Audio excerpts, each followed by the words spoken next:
मार जाएंगे, मार जाएंगे। लालू यादव हमको बोले टिकट देने के लिए, टिकट देने मोतवर विधानसभा से हैं। बाप रे बाप, 2020 में हम जो 2000 वोट से हमको हराया गया। लालू यादव बोले कि बहू तू लड़िए इलेक्शन। बाप रे बाप, हम मर जाएंगे। बेटा बेटी का शादी हम नहीं किए। बाप रे, बहुत अन्याय। दलाल को जो टिकट दिया संजय यादव। अभी प्रत्याशी अंदर में, इस गेट के अंदर में प्रत्याशी शांतिपूर्ण तरीके से बैठे हैं। रात का 3 बज रहा है। बाहर इनके समर्थक, जो भी प्रत्याशी हैं, हम लोगों के समर्थक बाहर बैठे हुए हैं। उसके बावजूद एसडीएम साहब पूरा सिंघम बनने के चक्कर में पूरी फोर्स लेके आते हैं और अचानक से फोर्स लाठी चलाना शुरू कर देती है। राजद के प्रत्याशियों को मारा गया, जनसुराज के प्रत्याशियों पर लाठी चलाई गई, पत्रकारों पर लाठी चलाई गई। हम ये पूछना चाहते हैं, लोकतंत्र है कि गुंडा राज है? अगर गुंडा राज है तो फिर गुंडा ही से निपट लिया जाएगा, टिट फॉर टैट हो जाएगा। कोई दिक्कत ना है, कमजोर हम लोग कहीं नहीं है। हम सिर्फ बापू के हिंदुस्तान में बाबा भीमराव अंबेडकर के संविधान का आदर करते हैं। इसका मतलब ये बिल्कुल नहीं है कि हम कमजोर हैं। अगर आप संवैधानिक तरीके से हमसे बात करेंगे तो हम आप जिस बात का डर था बिहार के इलेक्शन में, वही कांड बीजेपी ने कर डाला। दोस्तों, बिहार की जनता इस बात पर परेशान है, बीजेपी को आपने वोट नहीं किया लेकिन ये जीत कैसे गई। मैं आपको बताऊंगा क्या हुआ है बिहार में, और साथ के साथ वीडियो भी दिखाऊंगा, कुछ बोलते हुए चेहरे भी दिखाऊंगा, और आपको बिहार में वोटिंग होने से पहले कैसे वोट चोरी की प्लानिंग की गई, कैसे चुनाव आयोग को निर्देश दिए गए, कैसे बिहार की वोटिंग की पूरी फील्डिंग सेट की गई थी, कैसे गोदी मीडिया को बीजेपी ने एग्जिट पोल दिखाने का ऑर्डर दिया गया। ये सब आज इस खबर पे आपको बताऊंगा। बने रहे मेरे साथ इस पूरी वीडियो में। आज इनकी सबूत के साथ पोल खोलूंगा।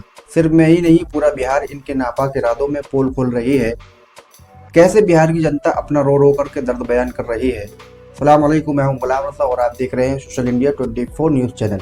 ये अब तक की सबसे बड़ी खबर, जो कि बिहार चुनाव के नतीजे आने के बाद वोट चोरी की सोशल मीडिया पर किस तरह वायरल हो रही है। अगर YouTube, Facebook, Instagram, Twitter, x खोलेंगे तो बिहार की ही खबर देखने को मिलेगी। दोस्तों, बिहार चुनाव के नतीजे आने के बाद कोई रो रहा है, कोई खुश हो रहा है, कोई जान देने की बात कर रहा है, तो कोई सीना ठोक कर अपनी कही हुई बात पर फख्र कर रहा है। पूरे देश की नजर बिहार चुनाव के नतीजे आने की राह देख रहा था, लेकिन जब नतीजे आए तो ऐसा लगा बिहारियों की जान निकल गई। क्या है पूरी खबर, आइए जानते हैं। सबसे पहले गृह मंत्री अमित शाह का ये बयान सुनिए, फिर आगे की बात समझ में आएगी। सुनिए इनको पहले।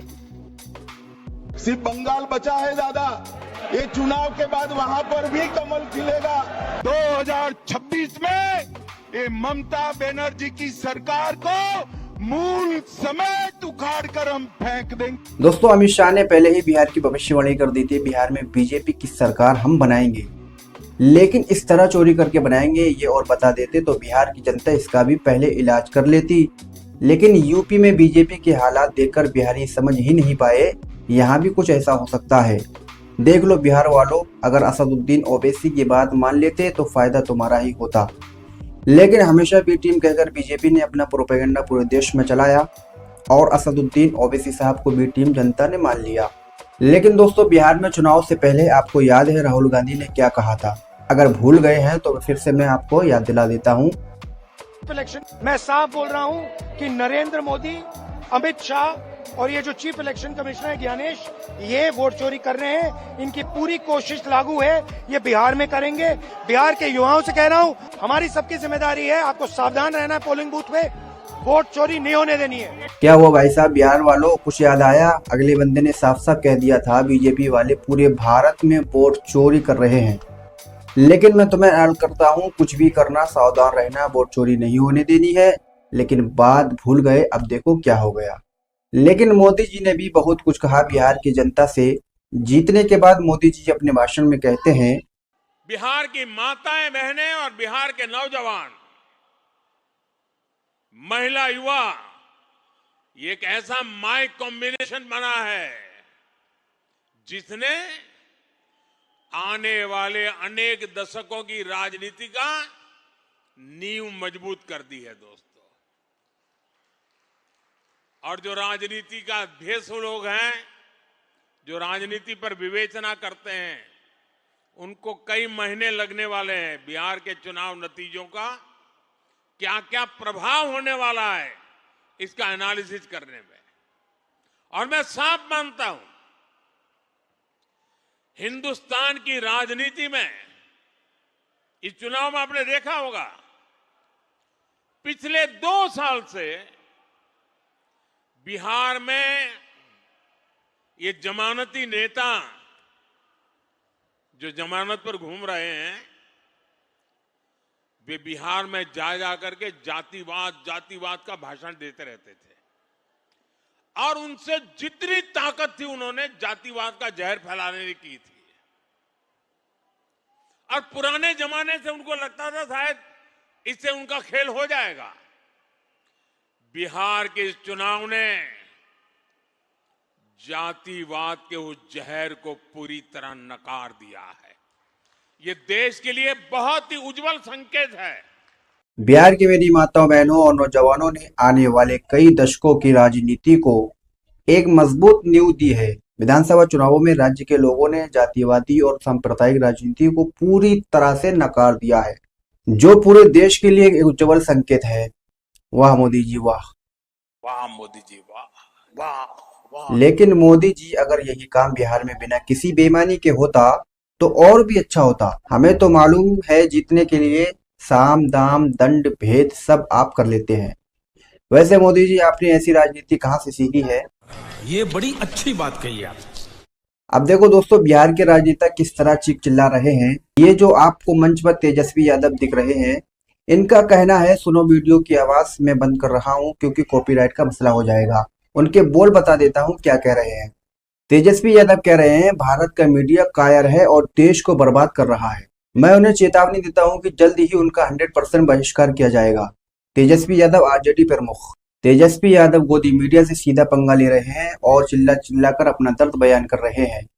मैं फिर एक बार कहूंगा, राहुल गांधी ने जब वोट चोरी का पर्दाफाश किया था, प्रेस कॉन्फ्रेंस में एक्सप्लेन भी किया था, फिर इन लोगों ने गठबंधन नहीं किया, अब रो रहे हैं। भाई साहब, बिहार की जनता इतना चीख चिल्ला रही है, अब उनकी आवाज ने भी साथ छोड़ दिया है। इनको देखो ये भाई साहब क्या कह रहे हैं। वोट मेरा, अधिकार तेरा, ये कैसे हो गया? वोट मेरा, अधिकार तेरा, कैसे हो गया? लालू का लाल तेजस्वी यादव, लालू का लाल तेजस्वी यादव, वही करे ऐसा कोई। वोट मेरा अधिकार है तेरा, ये कैसे हो सकता है? जनता भी चौकन्ना हो चुकी है चुनाव के रिजल्ट सुनकर। सवाल उठता है दोस्तों, क्या हमारे अधिकार छीने जा रहे हैं? चुनाव आयोग जनता को धोखा दे रही है, ईवीएम मशीन का इस्तेमाल करके किसी एक पार्टी को जिता रहे हैं। जी हाँ मेरे दोस्त, ये बात अब तुम्हारे समझ में आई है, लेकिन कुछ भी हो, देर आए लेकिन दुरुस्त आए।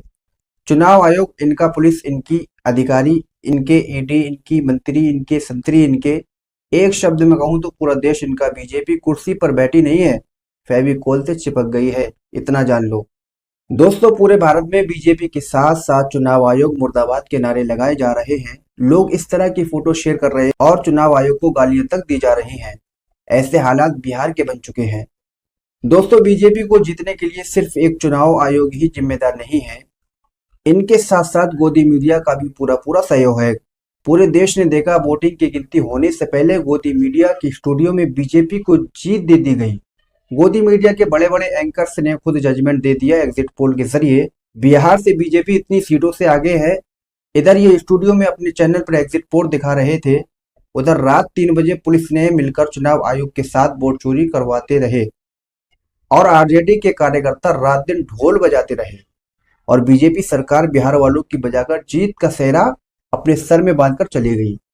दोस्तों, ध्रुव राठी ने एक ट्विटर पर एक वीडियो शेयर की है। पोस्ट में उन्होंने खुद आज तक के पत्रकार का एक वीडियो शेयर किया, लेकिन उस पत्रकार ने तो बीजेपी की पूरी पोल ही खोल दी। उसने बताया किस तरह बीजेपी बिहार में जीती है। आप खुद देख लो, मैं वीडियो लगा रहा हूँ। जब हम लोग आज बीजेपी ऑफिस में थे, वहां पर हम जब लगातार रिपोर्ट कर रहे थे रुझानों के बारे में, वहां पर जो डेवलपमेंट्स हो रहे थे उसके बारे में जब हम बता रहे थे, तो एक बीजेपी के कार्यकर्ता आते हैं और बोलते हैं, भैया हम आपको रिपोर्टर सॉफ्टवेयर में देखे हैं।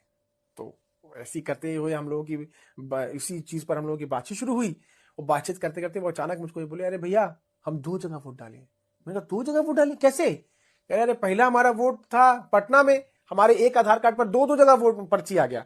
एक पटना में जो हमारे घर है वहां पर आ गया पर्ची, दूसरा हमारे जो गांव है वहां पर भी हमारा पर्ची आ गया। तो मैंने कहा तो फिर? तो बताया कि हम फटाफट सुबह पहुंचे, अर्ली मॉर्निंग पहुंचे, 8 सवा 8 पहुंचे, फटाफट से हम देखे और कमल का निशान देखे, ठप से मारे और उसके बाद भागे वहां से। और भागकर 5 किलोमीटर दूर हमारा गांव है, वहां पहुंचे। वहां हम अपनी मम्मी से मिले।